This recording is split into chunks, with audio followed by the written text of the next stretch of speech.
አጭር ሰው አትፈልጊም መላጣ ሰው አትፈልጊም ደሃ ሰው አትፈልጊም እነዚህ አንቺ ምርጫዎች ነበሩ አዎ አንድ ጸሎት ዛሬ ጸልያለሁ ያንቺን ፕሮግራሞች በሙሉ ዛሬ እንሰርዛለን አሜን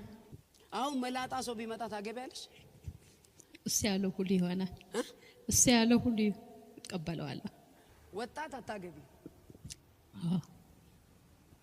አሁን መላጣው ቶሎ ይመጣል ምን ነው አሜን በተለይ እዚህ ቤት ሰው ካለ ለጌታ ክብር ይስጥ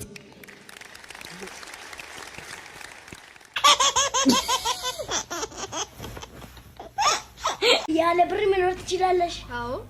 እንዴት ወቀት ስለኝ ሰርቼ መኖር ይችላል ሰርቼ በምንድን ነው የምትኖሪው በምንድን ነው የምትኖሪው በቤት በልብስ በምግብ ነው ልብስ በምንድን ነው የምትገዢው ዋ ብር ካለኝ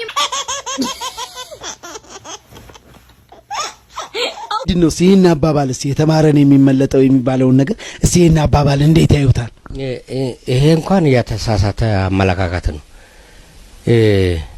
የሚመለጠው የተማረረ እንጂ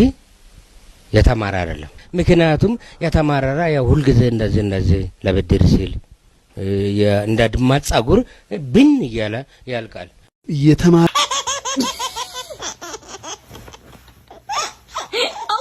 ምግብ እንብላ ብቻ የሚል ጓደኛለኝ እንብላ ነው በቃ ምግብ እንብላ እዛ ጋር እንብላ እዚህም እንብላ በየሰዓቱ እንብላ የሚል ጓደኛለኝ መቼ ነው እንስራ የምትለኝ ባንተ ምክንያት እኮ ሆዴ ሰፋ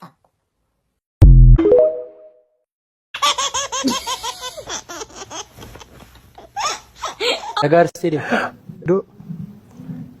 ጥቁር አንበሳ ላይ አስገብቶ ቢያንስ 19 ቀን ምናምን ተኛ ዋል ቀምስም ምግብ አልቀምስም በቃ በብሉቱዝ ብቻ ማለት በብሉቱዝ ብሉቱዝ መኪና ጋጨኝና